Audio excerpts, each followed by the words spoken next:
Station Kepler-7 was the kind of place where 1,000 different species rubbed shoulders every day, doing business, making deals, living their lives. The air smelled like a mix of exotic spices, fuel exhaust, and that weird metallic tang that all space stations seem to have.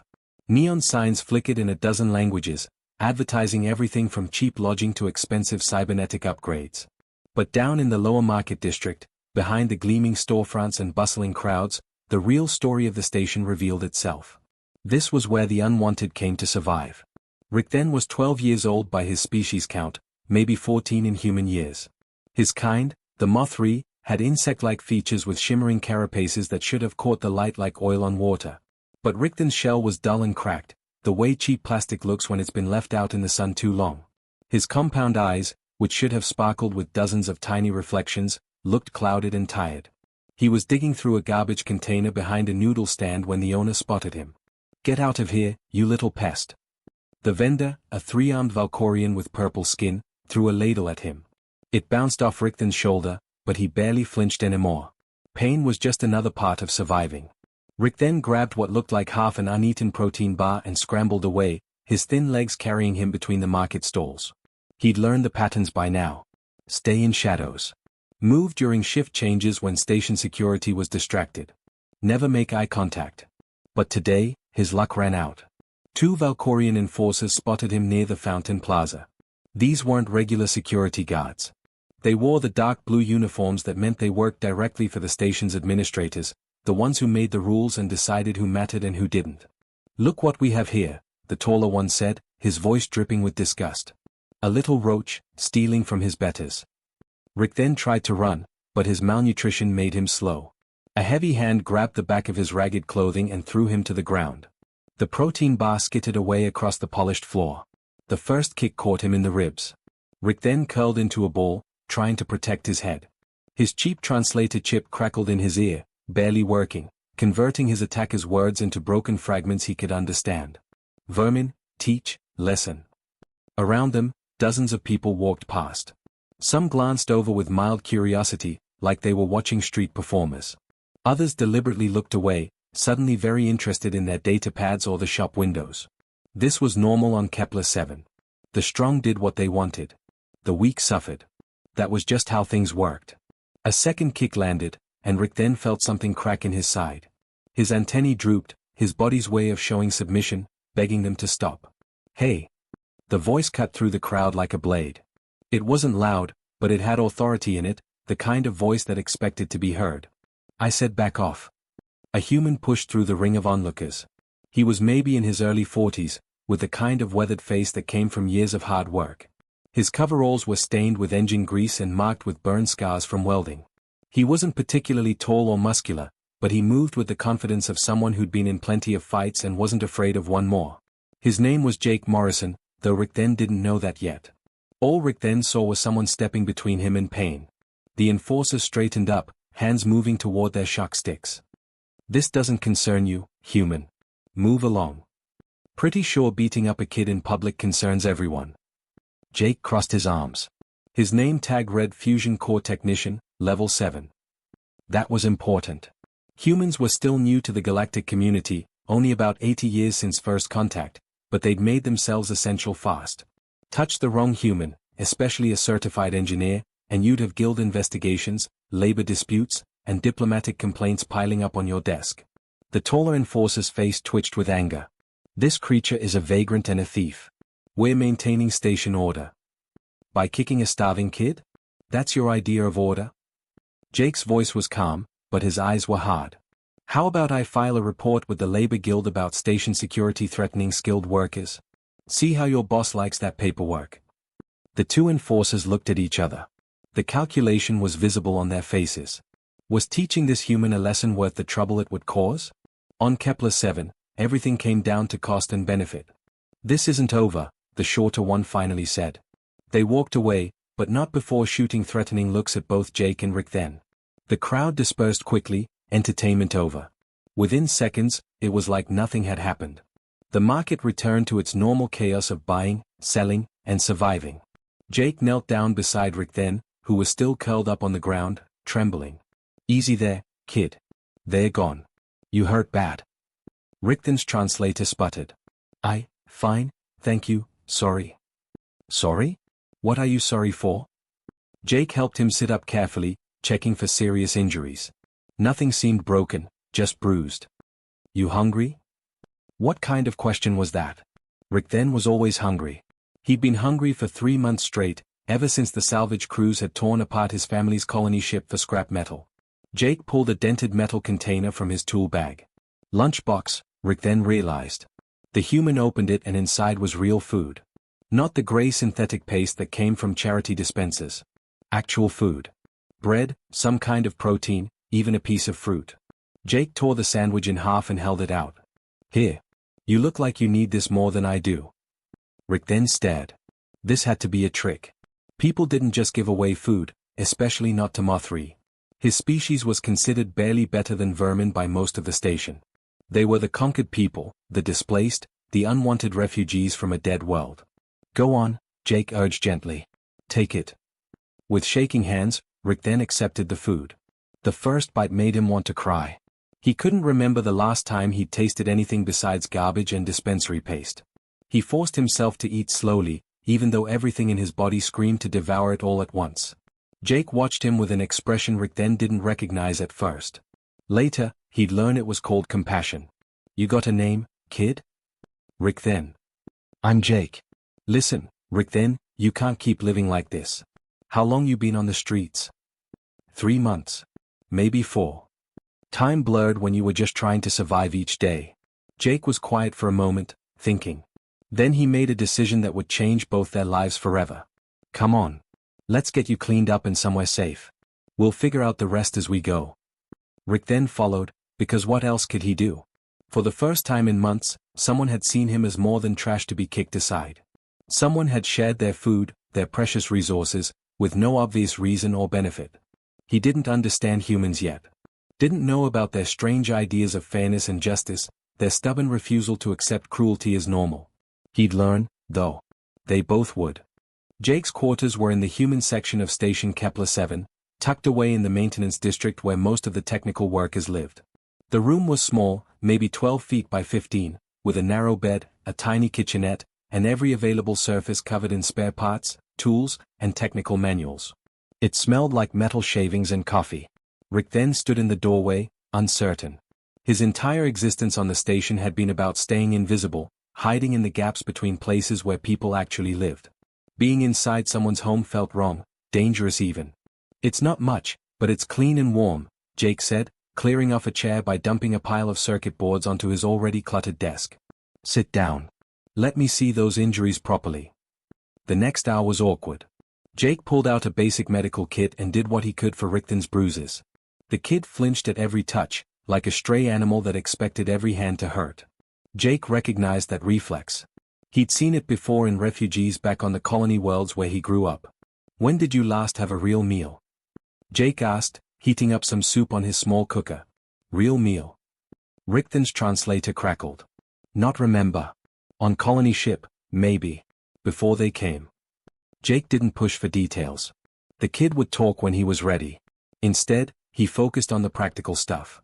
He gave Richthen the soup, watched him drink it slowly, saw some color return to that dull carapace. You got any skills? Anything you're good at? Richthen shrugged, a gesture he'd learned from watching humans. My father was biosculptor. Worked with living crystal matrices. He taught me to feel energy flows. But that was before. Feel energy flows? Jake perked up. Like, you can sense electrical currents and stuff. Yes. My people, we sense it naturally. Like you see colors, we feel energy. Jake's mind started racing. He was a fusion core technician, one of the best on the station, but his job constantly involved problems that were hard to diagnose. Intermittent faults, energy leaks, power fluctuations that didn't show up on instruments until they became critical. If the kid could actually sense those things. How about I teach you some basics about station systems? You're what, 14 or 15? Old enough to learn a trade. Jake pulled out a broken power coupling from his collection of junk. Look at this. Tell me what you feel. Richthen held the component carefully in his thin hands. His antennae, those delicate appendages that drooped from his head, suddenly perked up and began to quiver. His compound eyes seemed to focus inward. This part, here, he pointed to a section that looked fine to Jake's eye. Energy wants to flow, but something blocks. Like water hitting stone. Jake examined the spot more closely with his diagnostic scanner. Sure enough, there was a microfracture in the conductor, invisible without magnification, creating resistance that would eventually cause the whole thing to fail. I'll be damned, Jake muttered. Kid, you just diagnosed something that would have taken me an hour with specialized equipment. Over the next few weeks, a routine developed. Jake went to work each day in the fusion core, and Rick then waited in the quarters, studying from the technical manuals Jake provided. At first, the kid could barely read the human script, but he learned fast. Really fast. Evenings became teaching sessions. Jake would bring home broken components, and Rick then would practice sensing the problems. Then Jake would show him how to fix them. The kid's hands were smaller than human hands, with an extra joint in each finger that let him manipulate tiny components with ridiculous precision. Rickton's carapace started to change. The dull, cracked surface began to shine again, iridescent colors swirling like oil on water. He moved with more confidence, spoke more freely. He even laughed sometimes, a chittering sound that Jake found oddly endearing. But not everyone was happy about the arrangement. The talk started in the break rooms and cafeterias. You hear about Jake Morrison? He's keeping a mothry in his quarters. Treating it like a pet or something. Some of Jake's colleagues thought it was admirable. Beth, who worked the gamma shift, brought over some old clothes that might fit Rick then if they were modified. Tom from hydroponics slipped Jake extra ration cards, no questions asked. But others saw it differently. You're going to lose your job over some bug, his shift supervisor warned him one day. Thrane's been asking questions about you. That's not good. Overseer Thrane was a Valkorian administrator who controlled work assignments in the maintenance sector. He was the kind of bureaucrat who'd figured out how to profit from every regulation, every permit, every certification.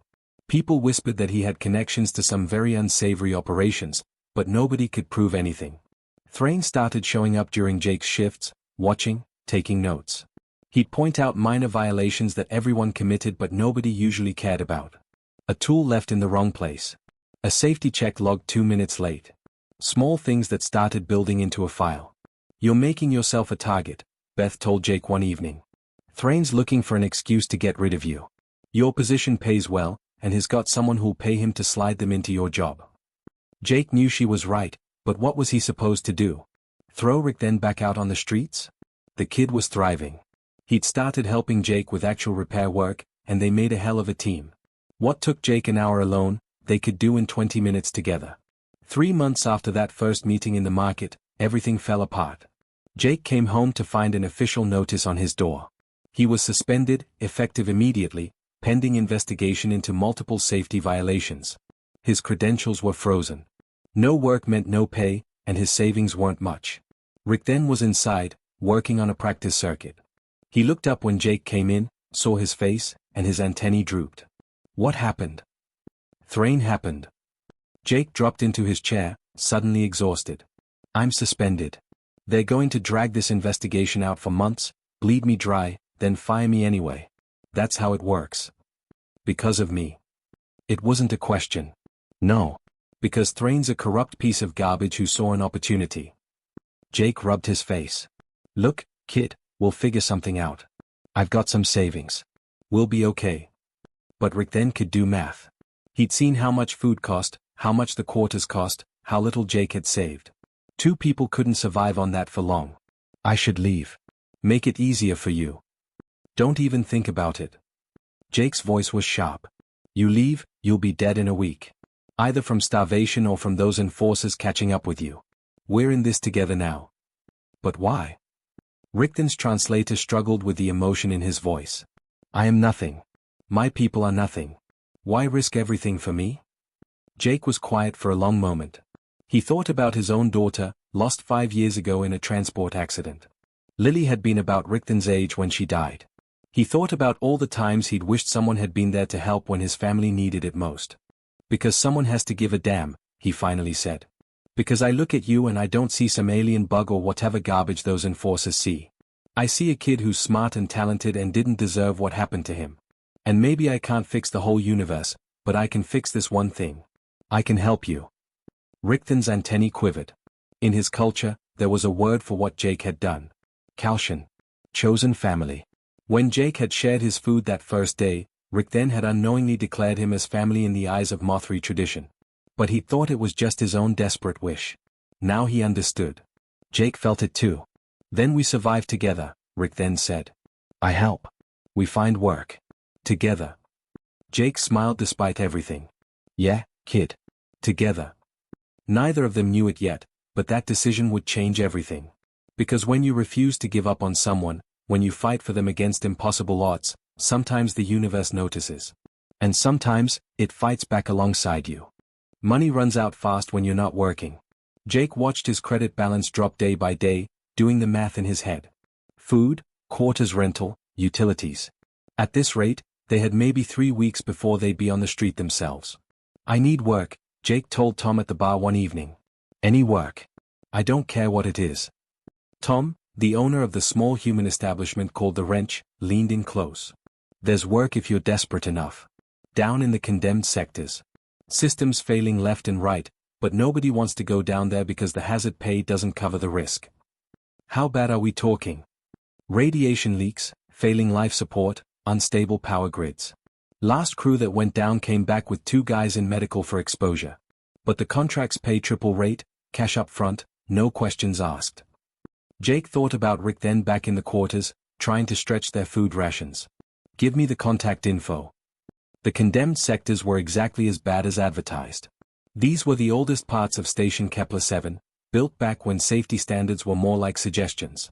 The corridors were dark, lit only by emergency lights that flickered constantly. The air tasted wrong, metallic and stale. Jake's radiation badge started changing color within the first 10 minutes. The job was supposed to be simple. Replace a burnt-out junction box that controlled life support for an entire wing. But when Jake opened the panel, he found a nightmare. Decades of bad repairs, jury-rigged systems, and components that should have been replaced 50 years ago all tangled together. He worked for 6 hours straight, and by the end, he'd barely made progress. The problem was that everything was connected to everything else. Fix one thing, and you'd cause failure somewhere else. It was like trying to untangle a knot blindfolded. When he got back to the quarters, exhausted and frustrated, Rick then took one look at him and said, "You need help. It's too dangerous. Radiation levels are off the charts down there. My people, we're more resistant to radiation than humans. Our carapace filters much of it." Rickton's antennae stood straight up. That gesture Jake had learned meant determination. "You taught me how to fix things. Let me help." Jake wanted to say no. Wanted to keep the kid safe. But the truth was, he needed help, and Rickton's ability to sense energy flows could make all the difference in that chaotic mess of failing systems. "Okay," he finally agreed. "But you do exactly what I say, when I say it. Deal?" "Deal." The next day, they went down together. Jake carried his tools, and Rick then brought a modified scanner that Jake had rigged to translate what the kid sensed into visual data. It was crude, but it worked. At the junction box, Rickton's entire demeanor changed. His antennae quivered and swayed like they were tasting the air. His compound eyes seemed to glow faintly in the dim light. "There," Rick then pointed to a cable bundle that looked fine to Jake's eyes. "That conduit. Energy flows wrong. Like river hitting dam. Backs up, makes pressure." Jake scanned it with his equipment. The kid was right. There was a blockage deep inside the conduit, something his instruments could barely detect. But Rick then felt it like it was obvious. "Show me everything you sense. All of it." For the next hour, Rick then walked around the system, pointing out problems. A failing transformer here. A corroded connection there. A power leak that was bleeding energy into the station's superstructure. Things that would have taken Jake days to find, the kid spotted in minutes. They worked together like they'd been doing it for years. Jake's experience and steady hands combined with Rickton's supernatural ability to sense problems. What should have taken a week, they finished in 2 days. The contractor who'd hired Jake stared at the completed work in disbelief. "This is better than new. How the hell did you do this?" Jake just smiled. "Trade secret." Word spread fast in the condemned sectors. There was a human mechanic who could fix anything, and he worked with some kind of alien kid who had magic fingers. More jobs came in. A failing climate control system. A power grid that kept shorting out. A water recycling plant that nobody else could diagnose. Each job paid well, and Jake split everything 50-50 with Rick then. "You're my partner," he said when Rick then protested. "Partners split equal." They developed a rhythm, a way of working that was almost like a dance. Jake would set up the work area, get the tools ready. Rick then would scan the system with his sensors, mapping out every problem. Then Jake would make the repairs while Rick then guided him, calling out adjustments in real time. Left, 2 millimeters. Stop. Now rotate, quarter turn. Good. Energy flows clean now. They were good. Really good. Too good, apparently. One evening, a woman in a ship captain's uniform showed up at the wrench, asking for Jake Morrison. Her name was Captain Lisa Martinez, and her ship, the Perseverance, was docked at the station with serious problems. My exotic matter containment system is failing, she explained, spreading technical diagrams on the bar. I've had 3 different repair crews look at it. 2 refused the job outright. 1 tried and made it worse. Station certified specialists want 50,000 credits, and they're not even sure they can fix it. Jake studied the diagrams and felt his stomach drop. Exotic matter containment was serious business. The stuff was incredibly volatile, held in place by magnetic fields so precise that even tiny fluctuations could cause cascading failures. In the worst case, the containment would collapse and create a miniature black hole that would swallow the entire ship. This is beyond dangerous, Jake said honestly. 1 mistake and everyone dies. I know. But I'm out of options. My crew's livelihood depends on that ship, and I can't afford what the specialists are charging. Lisa looked desperate. I've heard what you can do. I'm willing to pay 20,000 credits if you can fix it. 20,000 credits. That was more money than Jake had seen in years. It would clear his legal troubles, get his credentials reinstated, set them up for months. I need to see it first, Jake said. No promises. The Perseverance was a mid-sized freighter, the kind that hauled cargo between systems. Her exotic matter drive let her make jumps that conventional ships couldn't, but it was also finicky technology that required constant maintenance. In the engine room, Jake could actually feel the instability in the air, like static electricity before a storm. His instruments showed readings that fluctuated wildly. The containment field was breaking down, and when it went, it would go fast. Rick then stood very still, his antennae extended fully. He was quiet for a long time, just sensing. I can feel it, he finally said. The energy pattern, it's like a song that's out of tune. Very complex. Many parts all connected. Can you track it? Guide me through a repair? Yes. But it will be difficult. Will take long time. Will be very, very precise. Jake looked at Captain Martinez. We'll need 72 hours minimum, full access, and nobody else in the engine room. If we're doing this, we're doing it right. Done. Whatever you need. What followed were the most intense 3 days of Jake's life. He and Rick then barely slept, barely ate, completely focused on the delicate work. The containment system had over 10,000 individual field generators, each one needing to be calibrated perfectly with all the others. Rick then would sense the energy flows, tracking how changes in one part affected everything else. Adjust generator 47.03 degrees positive. Now generator 48, negative 0.01. Wait, something shifts. Generator 72 needs recalibration too. Jake's hands moved with mechanical precision, making adjustments so small they were measured in fractions of millimeters. Sweat dripped down his face. His back ached from hunching over the equipment. His eyes burned from staring at microscopic components. But slowly, impossibly, the system came together. The wild fluctuations settled. The angry buzz of unstable fields smoothed into a steady hum. The readings on Jake's instruments stopped dancing and held steady. On the 71st hour, Rickton's antennae suddenly stood straight up. There. It's balanced. Perfect harmony. Jake ran a full diagnostic. Every reading was green. Not just working, but optimal. The exotic matter containment was running smoother than factory specifications. Captain Martinez brought in her own engineers to verify. They stared at the readings in stunned silence. This is impossible, one of them whispered. These tolerances are tighter than what the manufacturer achieves. Lisa handed Jake a credit chip. That's 30,000. Triple what I promised. You earned every bit of it. But before Jake could properly thank her, she made another offer. I want you on my crew. Chief engineer position. You and your apprentice both. We need people who can do the impossible, and apparently, that's you too. Jake looked at Rick then. The kid's eyes were shining with exhaustion and pride. Can we think about it? Jake asked. Take your time. They walked back through the station in silence, both too tired to talk. But Jake felt something he hadn't felt in months. Hope. Real, solid hope. They had money now. They had options. And they'd proven something important. Together, they could do things nobody else could. Jake and Rick then were celebrating their success at the wrench, sharing a meal for the first time in weeks without worrying about the cost, when station security burst through the door.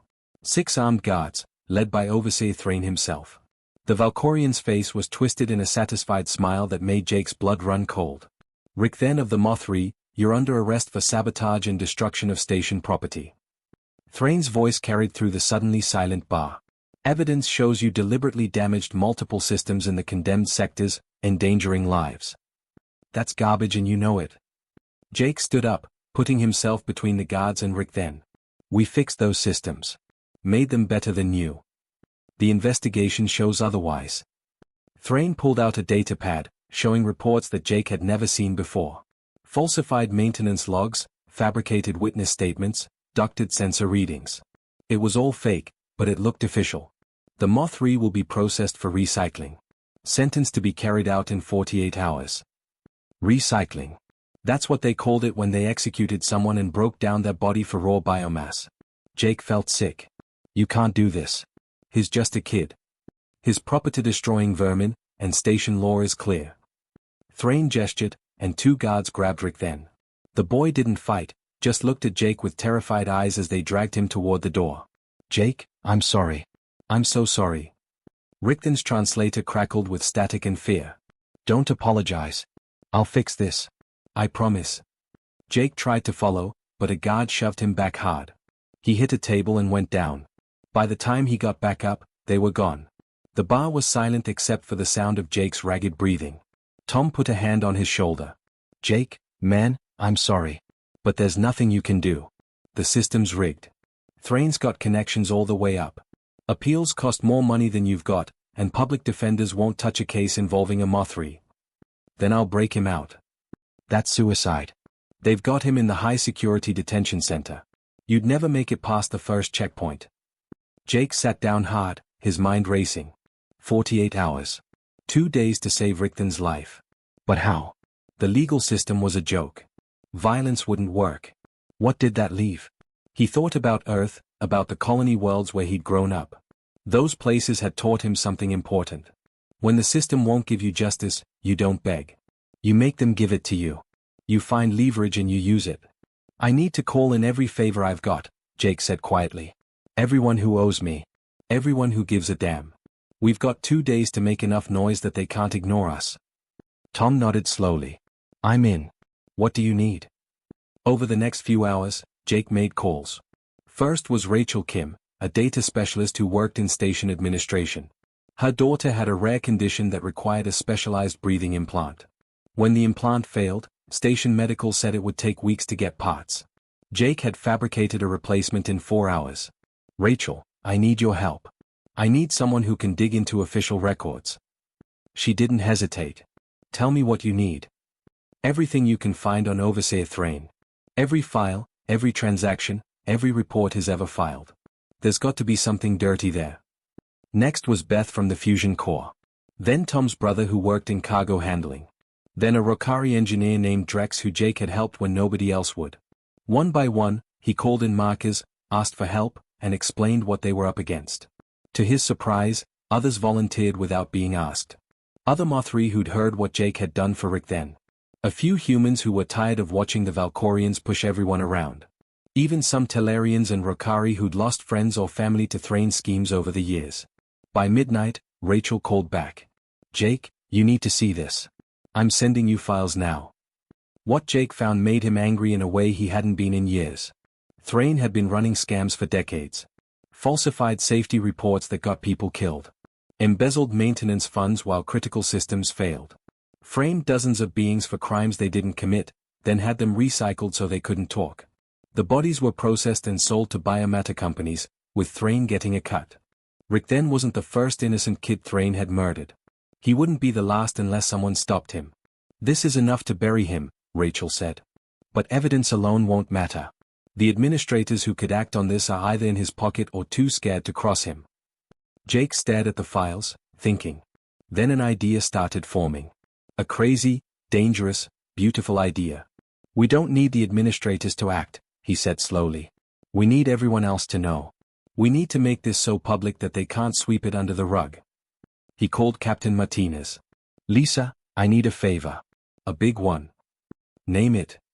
Your ship has broadcast capabilities, right? Strong ones? Yeah, we can push signals across the whole station. Why?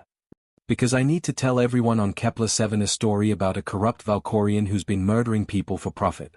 And I need to make sure they can't shut us up. The next morning, Jake stood outside the detention center with 50 other people. Humans, Mothri, Rokari, even a few Valkorians who were disgusted by Thrane's actions. They weren't armed. They weren't violent. They just stood there, holding signs and refusing to move. Inside the station's administrative offices, Ambassador David Collins of the human delegation was having a very different kind of confrontation. He sat across from High Administrator Vrel with a cold smile. Let me explain something about humans, Collins said. We're new to your galactic community, and maybe you think that means we'll play by your rules. But see, we've got something you don't understand yet. We've got this stubborn idea that justice matters. That kids don't deserve to die because some bureaucrat wants to cover his crimes. This is an internal station matter, Vrel said, but his voice was uncertain. Was an internal matter. Then you let Thrane arrest a kid who's under the protection of a human citizen. Now it's a diplomatic incident. Collins slid a data pad across the desk. Those are files detailing 3 decades of corruption, murder, and fraud. We've already sent copies to every embassy on this station. We've broadcast them to every ship in dock. In about an hour, they'll hit the news feeds on 6 different worlds. You're bluffing. Am I? Look out your window. Vrel looked. The protest outside had grown. Hundreds of people now, maybe 1,000. And more were coming. Collins leaned forward. Here's what's going to happen. You're going to release Rick then. You're going to drop all charges. And you're going to investigate Thrane properly, publicly, and transparently. Or we pull every human worker off the station. Every technician, every engineer, every specialist. You've got 4 to 7 human crew maintaining your fusion reactors right now. How long does this station last without them? It was a massive bluff. The human government would never authorize a full withdrawal over one kid. But Vrel didn't know that. All he knew was that humans were unpredictable, and this one looked very serious. I need time to consider. You've got 1 hour. Then I start making calls. Down at the detention center, Jake's comm unit buzzed. It was Tom. Turn on the station news feed. Now. Jake pulled up the feed on his datapad. A reporter stood in front of government offices, looking shaken.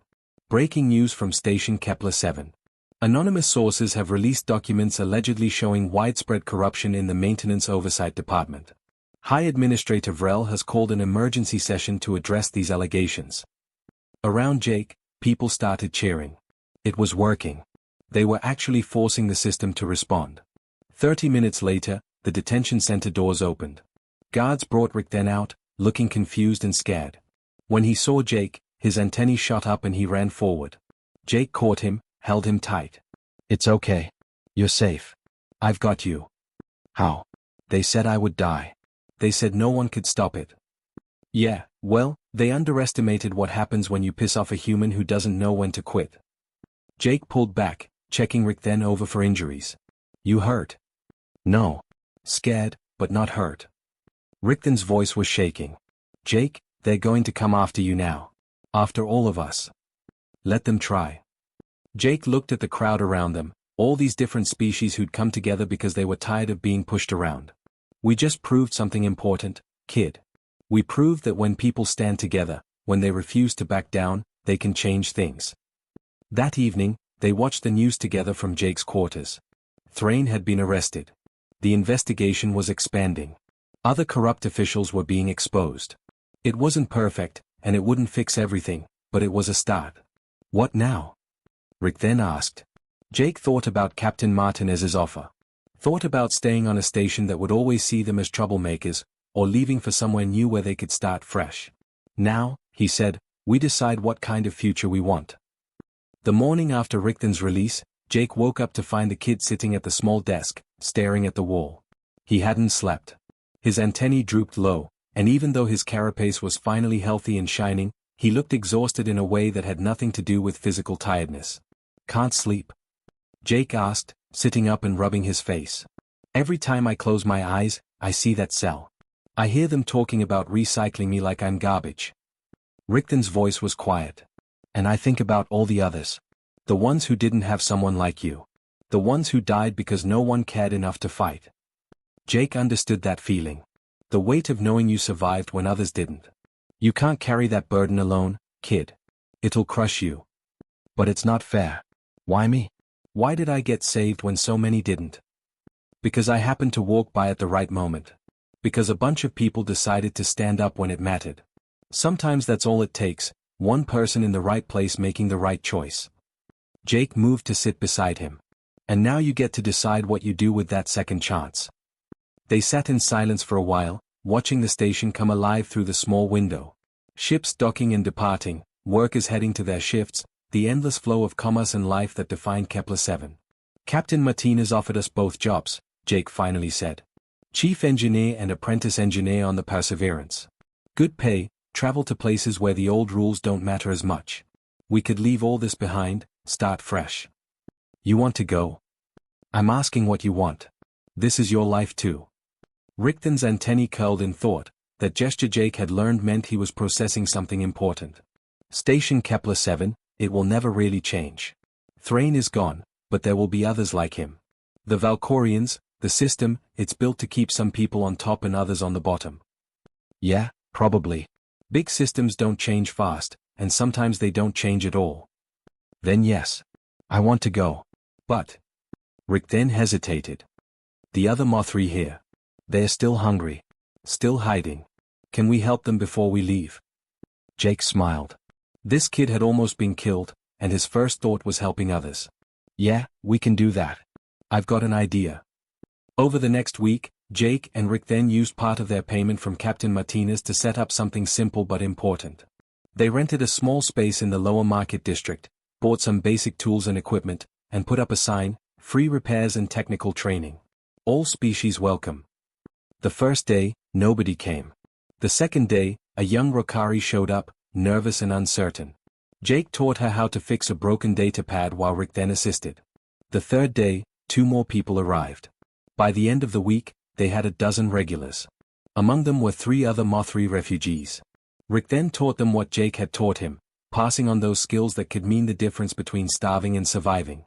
Jake watched with pride as the kid he'd saved became a teacher himself, patient and encouraging with others who'd experienced the same hardships. "You're good at this," Jake told him one evening as they closed up the workshop. "You showed me how. Not just the technical things, but the important things. That everyone deserves a chance. That being kind isn't weakness." Rick then adjusted the makeshift engineering coverall Jake had modified to fit his physiology. "You changed how I see the universe. You changed how I see it too, kid. Before I met you, I was just going through the motions. Working, surviving, not really living. You reminded me what it means to fight for something that matters." On their last night on Kepler 7, Tom threw them a going-away party at the Wrench. It wasn't fancy, just friends sharing drinks and stories. Beth was there, and Rachel, and Drex the Rokari engineer. Even Ambassador Collins stopped by to wish them well. "You two caused quite the diplomatic incident," Collins said with a grin. "The human delegation is still getting complaints from the Valkorian government." "Sorry about that," Jake said, not sounding sorry at all. "Don't be. Sometimes a little chaos is exactly what's needed to shake things up. You reminded everyone that humans don't just accept injustice because that's how things are. We make noise. We cause problems. And sometimes, we change things." Collins raised his glass. "To the troublemakers." "To the troublemakers," everyone echoed. Later, as people were leaving, one of the Mothri refugees approached Rick then. Her name was Sylvix, and she'd been one of his first students at the workshop. "I wanted to thank you," she said shyly. "Before you showed me how to repair things, I was thinking about leaving the station, maybe trying the outer colonies where they don't ask questions. But now I have a skill. I can work. I can survive with dignity." Richten's antennae quivered with emotion. "Pass it on. Teach others. That's how we change things, one person at a time." The next morning, Jake and Richten stood in the docking bay where the Perseverance was berthed. They'd sold most of their possessions, keeping only what they could carry. Tools, mainly, and a few personal items. Captain Martinez met them at the airlock. "Welcome aboard. Your quarters are on deck 3, right next to the main engine room. Figured you'd want to be close to the work." "Perfect," Jake said. As they walked through the ship, Martinez gave them a quick tour. The Perseverance was a working vessel, worn but well-maintained. Her crew was a mix of species from across known space, about 30 people total. Everyone had their own story of why they'd left their home worlds, why they'd chosen life on a frontier trader. "We're not fancy, and the work can be dangerous," Martinez explained. "But we take care of our own. You're part of the crew now, which means you're family. We look out for each other." Jake's quarters were small but functional. A bed, a desk, storage space, and a window that looked out into space. Richthen's room was right next door, connected by a shared workspace where they could do repairs and maintenance. "What do you think?" Jake asked as Richthen explored his new room. "It's perfect. It's home." Richthen paused at the window, watching Kepler-7 slowly rotating in the distance. "Do you think we made a difference there?" "Yeah, I do. Maybe not as much as we'd like, but we showed people that things don't have to stay the same. That one person standing up can inspire others to stand up too." Jake joined him at the window. "And now we get to see what difference we can make out there." The Perseverance's engines hummed to life. Jake felt the familiar vibration through the deck plates, the ship preparing for departure. Over the intercom, Martinez's voice announced, "All crew, prepare for undocking. Next stop, the frontier colonies." Rick then looked up at Jake. "Are you scared?" "Of what comes next?" "A little. Change is always scary. But you know what? I'd rather be scared and moving forward than safe and stuck in one place." Jake put his hand on Richthen's shoulder. "Besides, I've got my partner with me. We can handle whatever comes." "Partners," Richthen repeated, his antennae curling with happiness. "In my language, we have a word. Kalshan. It means chosen family. The day you shared your food with me, by my people's custom, I declared you as family. I didn't know if humans understood." Jake felt a lump in his throat. "We understand. Family isn't always about blood. Sometimes it's about who stands beside you when things get hard. Who sees you at your worst and doesn't walk away." He pulled Richthen into a hug.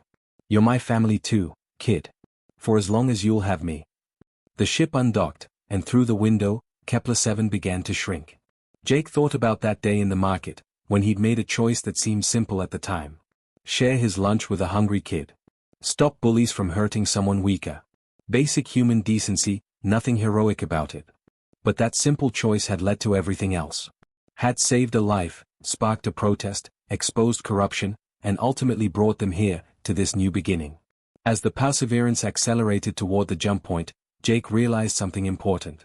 Humans had been in space for less than a century, newcomers to a galaxy full of ancient civilizations with their established hierarchies and rules. Other species saw humans as naive, emotional, unpredictable. Maybe they were right. Maybe humans did care too much, fight too hard for lost causes, refuse to accept that some things couldn't be changed. But maybe that was exactly what the galaxy needed. Someone who looked at suffering and said, "Not on my watch." Someone who shared their last meal with a stranger.